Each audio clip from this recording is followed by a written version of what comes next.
आज का वचन। पहला पाठ यिर्मयाह नबी का ग्रंथ, अध्याय 28 पद संख्या 1 से 17।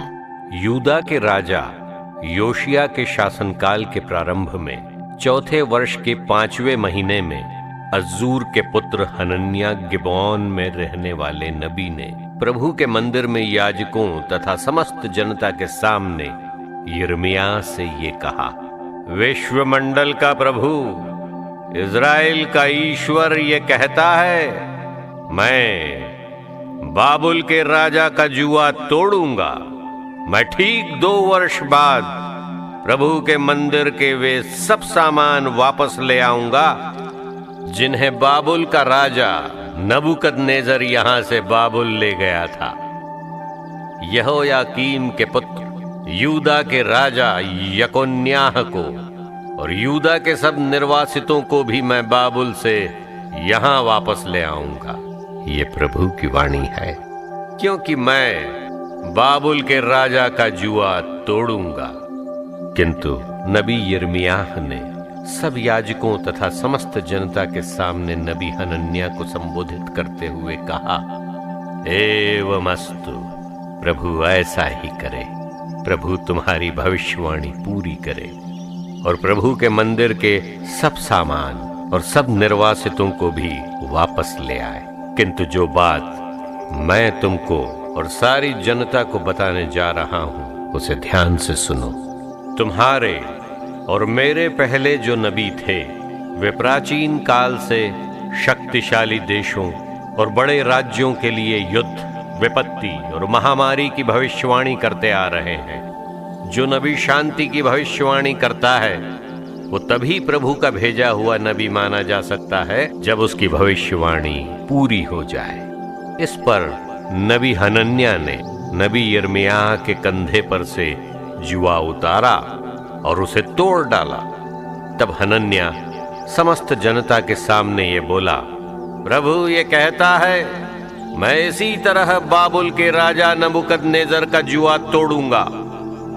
मैं ठीक 2 वर्ष बाद उसे सब राष्ट्रों के कंधे पर से उतार कर तोड़ दूंगा। इसके बाद नबी यिर्मयाह अपनी राह चला गया। जब हनन्याह ने नबी यिर्मयाह के कंधे पर से जुआ उतार कर तोड़ दिया था, तो उसके थोड़े समय बाद प्रभु की वाणी यिर्मयाह को ये कहते हुए सुनाई दी, जाओ और हनन्याह से कहो, ये प्रभु की वाणी है, तुमने लकड़ी का जुआ तोड़ा, इसके बदले लोहे का जुआ आएगा। क्योंकि विश्वमंडल का प्रभु इज़राइल का ईश्वर ये कहता है, मैं सब राष्ट्रों के कंधे पर लोहे का जुआ रखने जा रहा हूँ। वे सब बाबुल के राजा नबूकदनेस्सर के अधीन होंगे। मैंने बनेले पशुओं को भी उसके अधीन कर दिया है। नबी यिर्मयाह ने नबी हनन्याह से कहा, हनन्याह, ध्यान से मेरी बात सुनो। प्रभु ने तुमको नहीं भेजा है।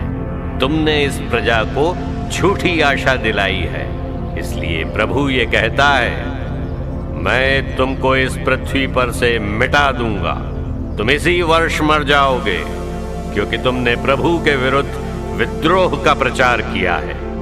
उसी वर्ष के 7वें महीने नबी हनन्याह का देहांत हो गया। यह प्रभु की वाणी है। सुसमाचार संत मत्ती अध्याय 14 पद संख्या 13 से 21।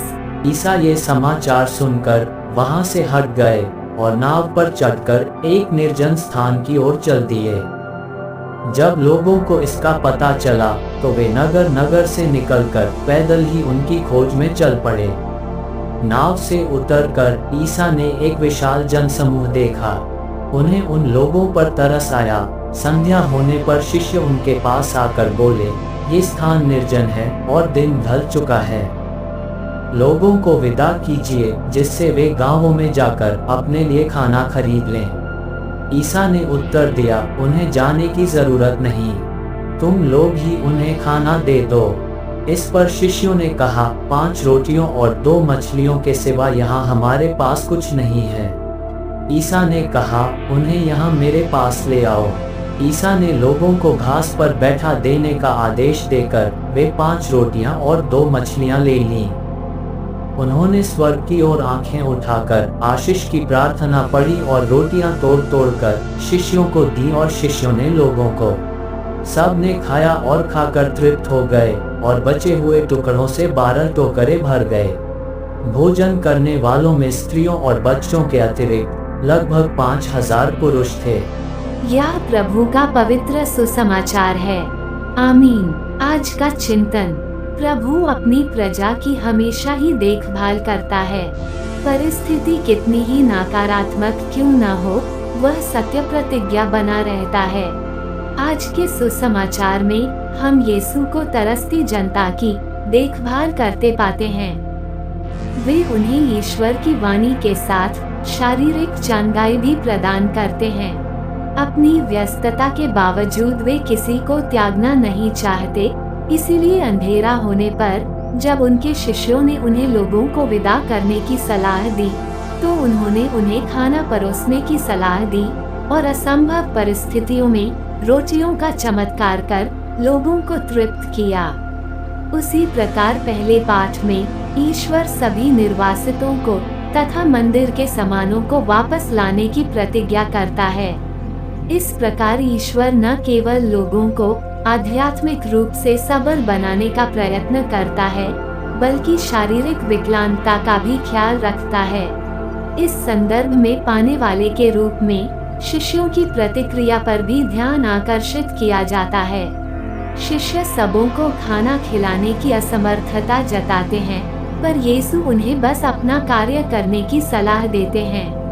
वही सलाह आज हम लोगों के लिए भी है कि हम प्रयत्न करके तो देखें, ईश्वर अवश्य ही हमें सफलता प्रदान करेंगे।